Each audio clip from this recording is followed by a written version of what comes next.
Bueno, buenos días a todos. A mí me tocó abrir como la primera charla, así que espero que les sea de utilidad.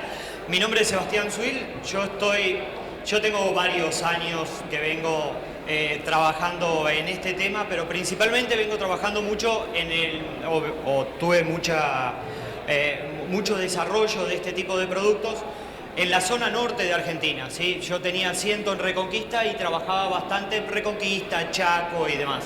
Por lo tanto, esto de los estreses abióticos es algo bastante normal para mí. Siempre me ha tocado ambientes que son limitantes. Hoy con un colega tenemos una compañía que nos dedicamos específicamente a desarrollar y a probar este tipo de estrategias, y es un poco lo que les vengo a contar de, bueno, cómo vemos nosotros los bioestimulantes, dónde los posicionamos y estas cosas que tenemos que medir, que entiendo que muchos ya lo hablaron con Prometeo ayer. Pero bueno, voy a tratar de hacerlo lo más resumido posible y lo más didáctico que se pueda. Bueno, entonces, lo que yo les voy a tratar de contar en este ratito que tengo con ustedes es esto del estrés ambiental, qué es, a tratar de hacer una bajada sobre el estrés en los sistemas agrícolas, pero principalmente esto, medir, cómo medimos el estrés ambiental, qué es lo que nos dispara, en cierto modo, una aplicación, cuándo disparamos la aplicación, y si nosotros lo medimos y sabemos que genera un determinado detrimento en rendimiento, en calidad o en algo, lo que vamos a poder hacer es manejarlo, ¿sí? Vamos a poder mitigar un poco ese estrés. Bueno, yo de formación soy ecofisiólogo, así que siempre les voy a hablar de canopeos. Acá yo no me voy a ir a la parte fisiológica finita de la planta, sino voy a ir a las cuestiones más macros. Y cuando hablamos de ecofisiología, de manejo de cultivos, siempre tenemos que tener en cuenta esto de los factores formadores de rendimiento, ¿sí? Entonces tenemos un primer grupo de factores formadores que nos van a determinar el rendimiento potencial de un determinado cultivo. Fíjense, temperatura, radiación, cosas que nosotros no podemos mover de un determinado ambiente. Si nosotros estamos parados en Chaco, bueno, claramente los problemas de estrés térmicos son mucho más frecuentes en los ambientes y estamos por ahí un poco más preparados para manejarlos, para mitigarlos, que en otros ambientes en donde es poco frecuente, poco probable y tenemos episodios de altas temperaturas. Bueno, y entran también en juego genotipos. Hoy tenemos genotipos de muy buen comportamiento frente a los estreses abióticos, comparado con los genotipos de hace 20 años, 25 años, que no tenían tan buen comportamiento a este tipo de factores. Y por supuesto una cuestión que yo no me voy a meter mucho por una cuestión temática y por tiempo, que es suelo. ¿Sí? El suelo nos va a dar mucho de lo que es la tolerancia o la mitigación a los estreses abióticos. Si nosotros tenemos un ambiente completamente degradado, suelos compactados, suelos que no pueden acumular agua y demás, claramente vamos a incurrir con problemas de estreses abióticos. Un segundo grupo de factores, fíjense, acá está agua y nutrición vegetal, también otros factores que me van a limitar el rendimiento. Y por último, de este grupo de factores están los reductores, enfermedades, malezas y plagas, ¿sí? Esto es un mapa conceptual para todas las especies, como para que nosotros podamos definir distintos factores que me van a afectar los distintos rendimientos. Entonces, fíjense, no, le estoy errando de botón. Todo lo que son los factores definidores los vamos a fijar o los vamos a poder manejar al momento de la elección de los ambientes, ¿sí? Elección de los ambientes, fechas de siembra, dónde hago determinado cultivo y demás. El segundo grupo de factores es manejo del lote, obviamente es elección de ambiente más manejo de lote, por supuesto, porque el manejo del lote lo que me va a dar es la cantidad de agua que yo tengo al momento de sembrar, o cómo fue mi cosecha de agua, o cómo es mi condición nutricional del lote. Y por último, todas las prácticas de protección de cultivo que se acoplan a las dos anteriores, ¿sí? Hasta ahora no les dije nada nuevo. Fíjense que esto que es una caracterización que hicieron un grupo de holandeses o viene de la Universidad de Wageningen. Fíjense que ellos marcan los estreses bióticos acá abajo como un factor específico, pero todo esto está relacionado con los estreses abióticos. ¿Sí? Prácticamente los estreses abióticos nos están afectando los factores definidores y los factores limitantes de un determinado cultivo.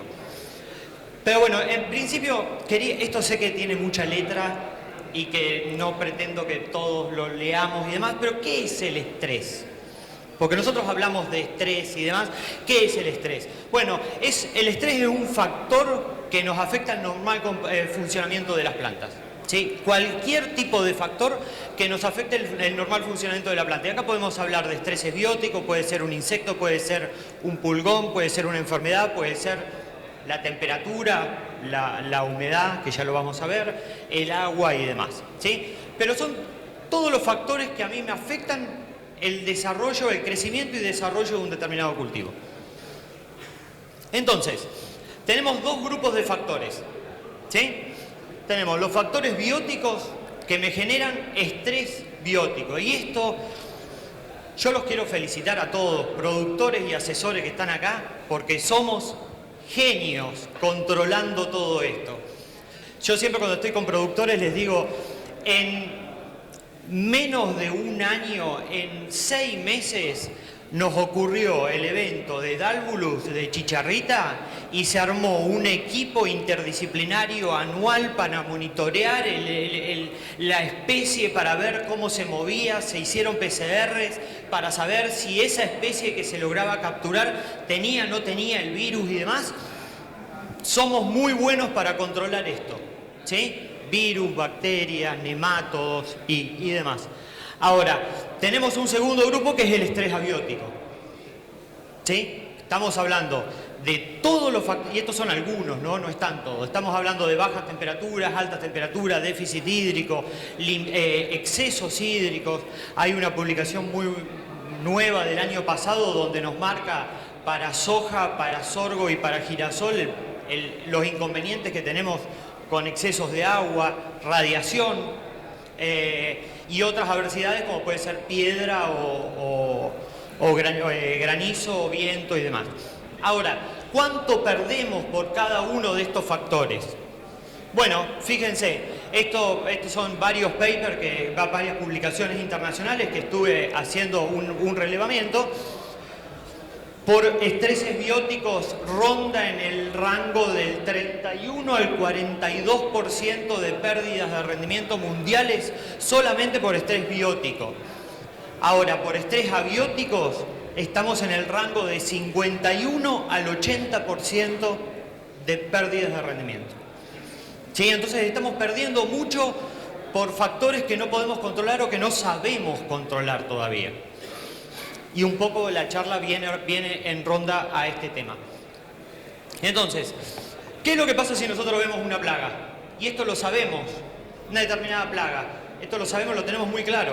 Bueno, detectamos el problema, tenemos un umbral, yo sé si tengo 3 orugas por paño, tengo que hacer determinada aplicación. Sabemos qué productos tenemos que aplicar para controlar esa especie particular y cómo hacer para bajar la población y entrar dentro de los niveles de umbral de daño económico. Y después vamos al lote, confirmamos que hicimos un buen tratamiento, vemos que controlamos la plaga. Si no la controlamos bien, volvemos porque detectamos de vuelta el problema y volvemos al círculo. Si no, terminamos con ese problema. Controlamos el estrés biótico. ¿Me siguen hasta ahí? ¿Vamos bien? Ahora, cuando vamos a estrés abiótico, ¿qué medimos? ¿Qué medimos con estrés abiótico? ¿Cómo lo detectamos? ¿Cuándo aparece? ¿Cuál es la probabilidad de que aparezca? ¿Qué umbral usamos? Los umbrales no son iguales para todas las especies. No es lo mismo hablar de maíz, no es lo mismo hablar de trigo, no es lo mismo, yo soy girasolero, yo trabajo mucho en girasol, no es lo mismo hablar en girasol, el girasol soporta mucho más un estrés abiótico que cualquier otra especie. Bien, una vez que vamos a suponer que tenemos cuándo ocurre, cómo lo detectamos, esto lo sabemos, un umbral podemos decir, bueno, si hace 34 grados de temperatura está en estrés abiótico, bueno, ¿qué hacemos para mitigarlo? ¿Qué productos aplicamos? Y, por supuesto, ¿cómo evaluamos esa reducción del factor estresante? ¿Me siguen hasta ahí? ¿Vamos bien? Entonces, esto todavía es un signo de pregunta, o al menos es donde nosotros estamos trabajando hoy para tratar de buscar estimadores y respuestas o productos que nos ayuden a mitigar estos estreses. Y una cuestión importante, cuando hablamos de estreses bióticos, vamos a hablar de control. O sea, nosotros vamos a tener una determinada plaga, vamos a aplicar algo y la plaga la vamos a ver y la vamos a encontrar controlada, la vamos a encontrar muerta. Pero cuando hablamos de estrés abiótico, no vamos a hablar de control de estrés abiótico, vamos a hablar de mitigación del estrés abiótico. ¿Qué significa? Que vamos a tener pérdida, sí, la vamos a tratar de bajar hasta umbrales razonables, pero nunca vamos a poder, o al menos por el momento, no vamos a llegar nunca a decir se resolvió el tema de los problemas del estrés abiótico. ¿Sí? Entonces, ¿cuál es la complejidad que tiene el estrés abiótico? Y ahora nos vamos a meter un poquitito más en abiótico, ¿sí? Vamos a ir hacia abajo. Bien, ¿cuál es la complejidad? El estrés abiótico tiene estos 4 factores que le dan toda la complejidad que tiene el sistema. Depende de la intensidad. No es lo mismo un día de 36 grados que un día de 45 grados. Por supuesto, no estoy diciendo nada nuevo, solamente estoy poniendo conceptos para que lo tengamos en cuenta. Entonces, cuando uno habla de estrés abiótico, tiene sí o sí primero que saber intensidad. Pero no es lo mismo tener 1 hora a 42 grados que tener 10 horas a 42 grados. Entonces, no solamente depende de la intensidad, sino depende de la duración.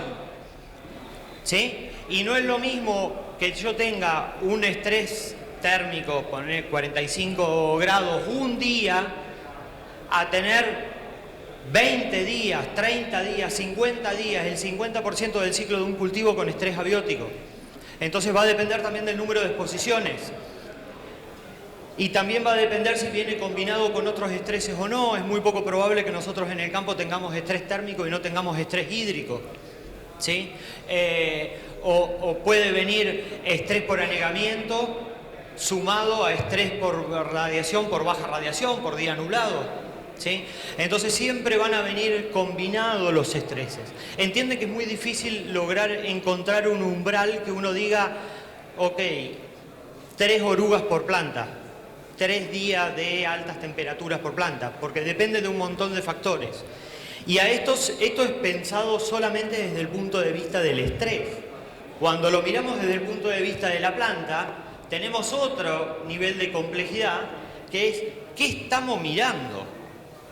El órgano, el tejido que nosotros estamos mirando. No es lo mismo mirar una hoja, no es lo mismo nosotros estamos pensando en cosechar granos que están adentro de una vaina, por ejemplo de soja.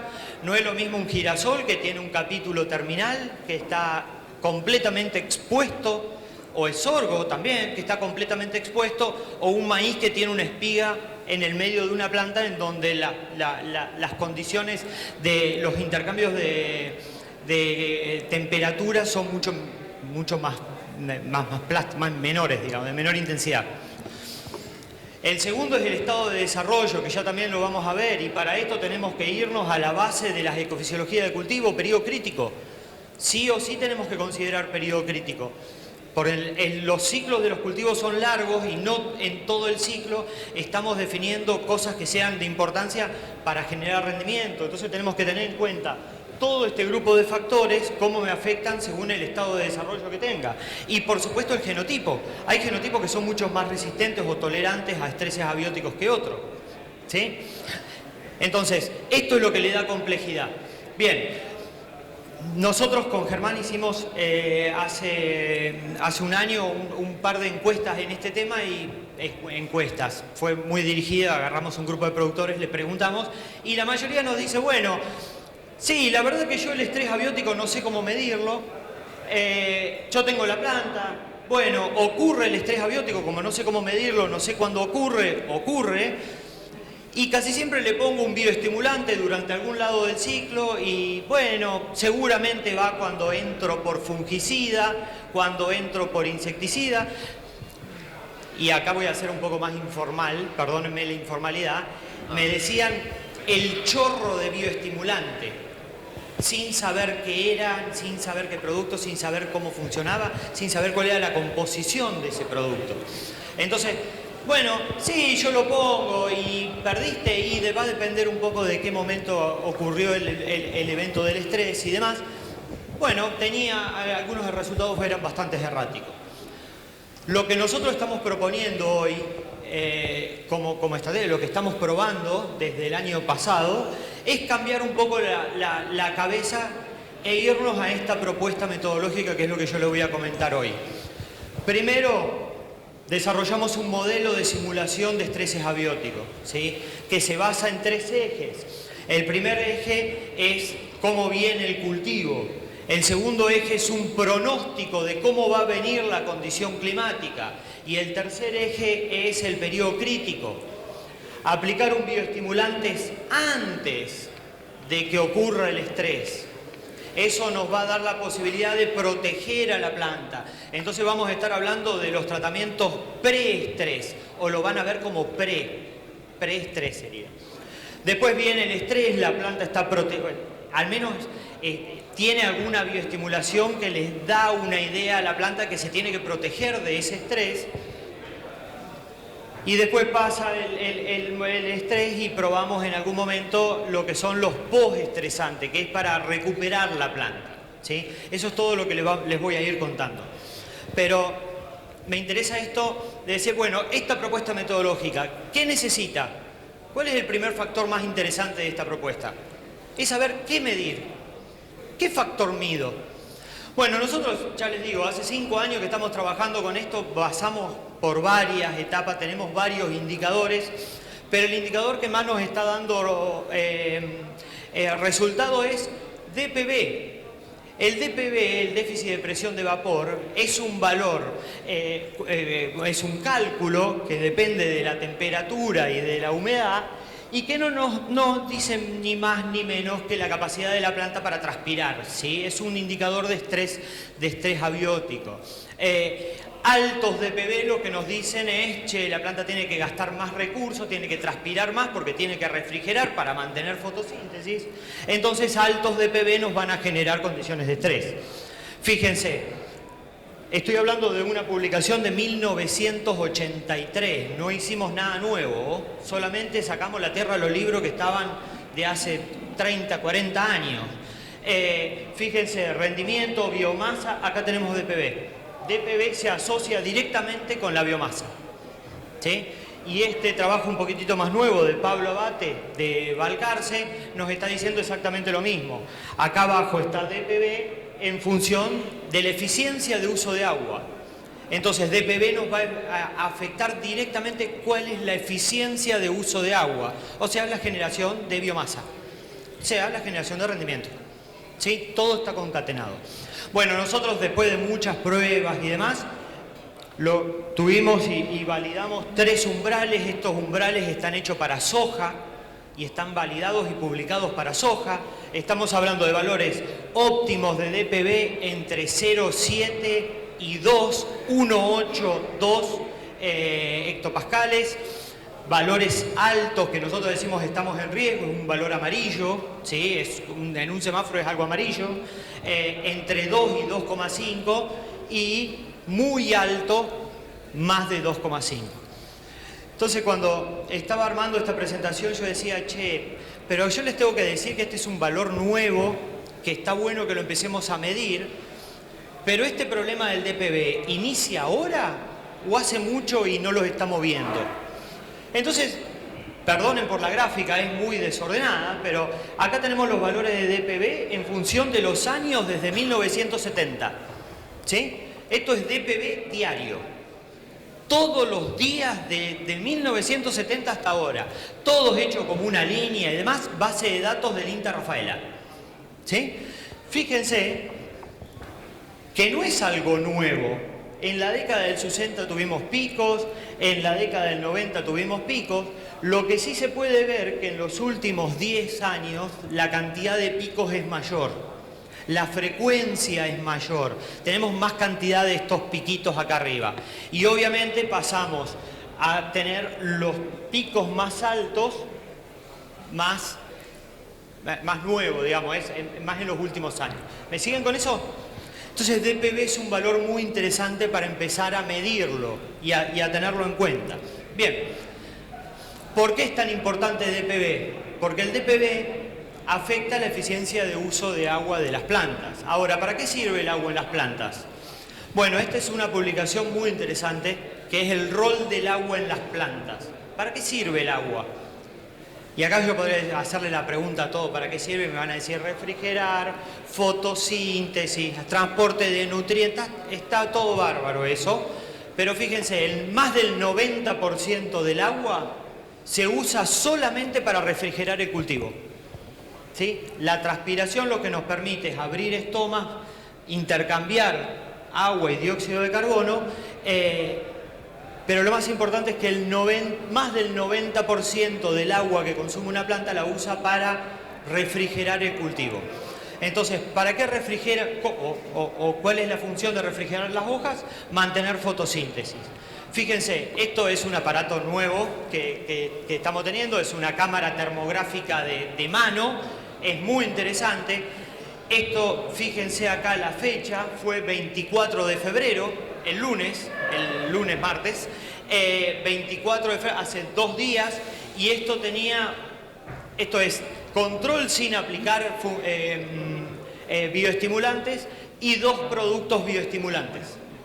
¿Sí? 2 tratamientos bioestimulantes. Fíjense cómo los controles, acá se ve bien la temperatura, estamos en 32, 31 grados y fíjense cómo los productos bioestimulantes, al menos los que estamos probando en el campo ahora, que son de precursores hormonales o precursores hormonales, cómo nos bajan la temperatura entre 1 y 2 grados. ¿Listo? Entonces, es muy interesante esto de decir, ¿los productos funcionan? Sí, funcionan bárbaro. ¿Lo podemos medir? Sí, por supuesto que los podemos medir.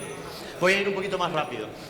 Entonces, para esta propuesta, ¿qué necesitamos además? Primero tenemos esto, ¿sí? El qué medir. El segundo es, bueno, el periodo crítico. El cultivo, tenemos la base de cultivo. Entonces, ¿qué hacemos? Bueno, tenemos la REXO, que es la Red de Evaluación Nacional de Cultivares de Soja, por ejemplo. Para maíz no lo tenemos tanto como, no hay un repositorio público.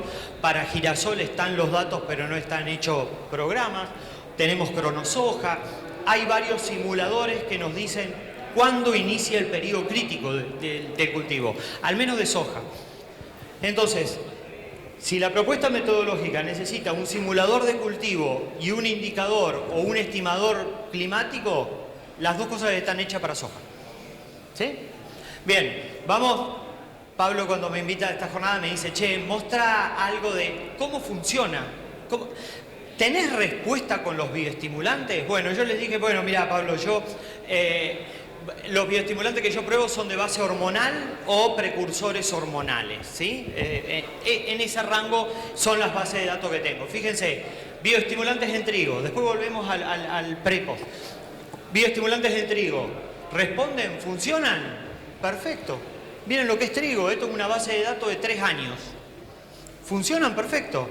Acá probamos aplicaciones foliares de químicos o precursores, de organismos biológicos que favorecen la nutrición y el acumulado de los dos. ¿Ganamos? ¿Funcionan? Para trigo, excelente. Segunda, ahí. Girasol, estos ya son datos viejos porque no hace rato que no pruebo girasol. Girasol funciona, es el cultivo que más responde. Fíjense, incrementos de 30%. Son viejos estos datos, estamos hablando de 2014. Son viejos estos datos, por eso son híbridos viejos, por eso es que los porcentajes de aceite son medio bajos. Para los que conocen girasol, son bajos los porcentajes de aceite. En esa época teníamos híbridos que eran medio flocos, pero lo estoy mirando a Guille, que hemos tenido años de esto. Pero bueno, Girasol responde excelente y no me afecta aceite, que es por lo que me van a pagar la bonificación. Entonces, funciona perfecto. Sigo, maíz. En maíz tenemos un problema, tenemos una base de datos muy chiquita. Porque vino mi amiga Dálvulus, mi amiga Chicharrita, y me borró las parcelas de campo. Esto lo cosechamos con Germán hace un par de días. Es dato de esta campaña nuevo, es completamente nuevo. Ni siquiera tenemos todavía hecho el peso de granos. Pero maíz, ¿responde? Perfecto, también. 19% de incremento solamente con la aplicación de estos tipos de productos. ¿Sí? Y vamos a soja, que es lo que más tenía. Tengo una base muy grande de datos de soja. ¿Sí? Son 5 o 6 años de muchos productos y muchos tratamientos y muchas fechas de siembra. Entonces era como muy embarullado mostrarle todos en tan poco tiempo. Entonces lo que hice es agrupé. Y dije, bueno, primero vamos a ver si funciona. Control versus tratado. Tratado con bioestimulantes versus el nada. Fíjense, 12% de incremento de rendimiento. Acuérdense de ese número, 12% de incremento de rendimiento. Después dije, bueno, pero acá lo podemos separar o desglosar en tratamiento de semilla, tratamientos foliares, tratamiento de semillas más foliares. ¿Bioestimulantes funcionan? Perfecto, todos funcionan, todos responden. ¿Sí? Incrementos de hasta 14% de rendimiento. Bien, y algo interesante. Soja, ustedes saben que tiene la particularidad de que aborta muchas flores. La soja, yo la llamo, es una abortadora serial, porque hace una cantidad de flores impresionante y después se queda con un poquitito de vainas. Entonces, cuando probamos los bioestimulantes, este tipo de bioestimulantes lo hicimos varios años. Fíjense, estos son los nudos del tallo principal en función de las estructuras reproductivas. Los circulitos blancos son el número de flores por nudo de tallo principal. Y los circulitos negros son el número de vainas fijadas por nudo. ¿Sí? Y acá en el cuadrito le puse, en el rectangulito, el aporte de las ramas. Que el aporte de las ramas es muy importante, ¿no? Entonces yo me puse a verlo y dije, che, a ver, ¿qué conclusión sacamos de esto? Y miré el gráfico y dije, che, hay poca información que podemos sacar, porque para mí las curvas son bastante similares. Hasta que hicimos esto, que esto es el acumulado por planta de las vainas y de las flores. Y estos bioestimulantes no funcionaron porque me redujeron el porcentaje de aborto, sino lo que me hicieron es incrementar el número de flores, y ese incremento en el número de flores me dio un incremento de vainas. ¿Sí? Fíjense que pasamos de 41 vainas en promedio a 44 vainas. Y acá, cuando se los comento a los productores, me dicen, che, Seba, todo bien, pero hacer tanto trabajo por 3 vainas, ¿vale la pena? Y yo dije, bueno, hagamos el número. Si tenemos posibilidades de calcularlo, hagamos el número. Ahí. Bueno, si yo tengo 2 vainas por planta, por 2,2 granos, por 300.000 plantas por hectárea, por 150 gramos los 1.000 granos, y bueno, estoy ganando 200 kilos por hectárea. 2 vainas, 3 vainas, ¿son importantes? Sí, son importantísimas. El tema es que cuando nosotros vamos al campo con este tipo de bioestimulante, no vamos a ver el efecto, porque no vamos a poder detectar que subimos 3 vainas por planta. Es un efecto visual de que no lo vamos a ver al efecto, pero en kilos sí se ve. Ah, cierto que no marca. En kilos sí se ve. Y también lo tenemos evaluado para todas las otras especies. Fíjense, me puse a calcular qué es lo que pasa si tengo una hilera más por espiga. Sí, por espiga. Si tengo una espiguilla más por espiga principal. Si tengo 1 centímetro más de girasol entre el 18 y 19.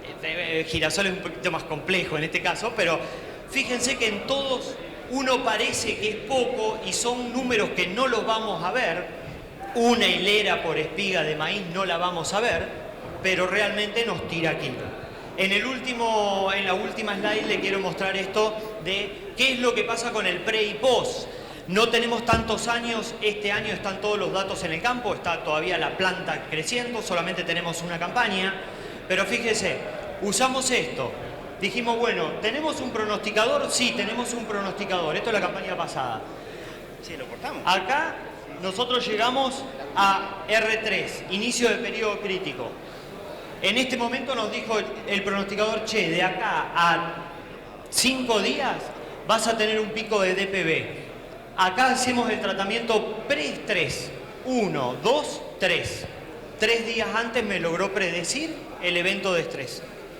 El pronosticador, el simulador, ¿funciona? Excelente. Es un simulador que uno se puede entrar en una computadora, se mete en una página y arroja cuándo va a ocurrir el estrés con un pronóstico de 13 días. O sea, nos da previsibilidad para hacer este tipo de tratamiento.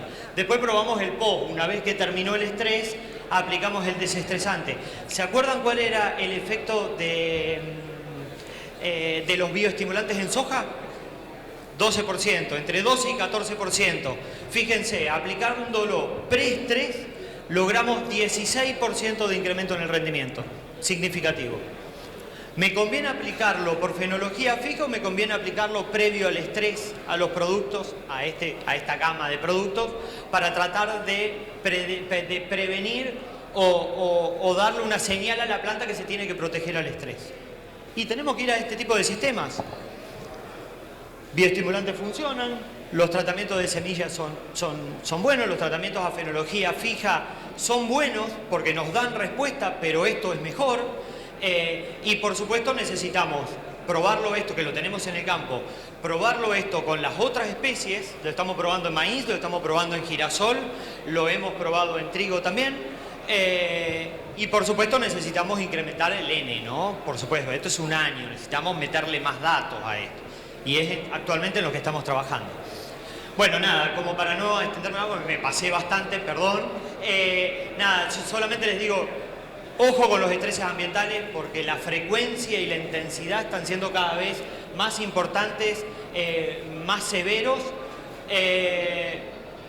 Esto solamente como mensaje, las adversidades bióticas no siguen el mismo patrón que las abióticas, por lo tanto podemos tener un estrés hídrico severo y tener que hacer protecciones contra insectos y viceversa.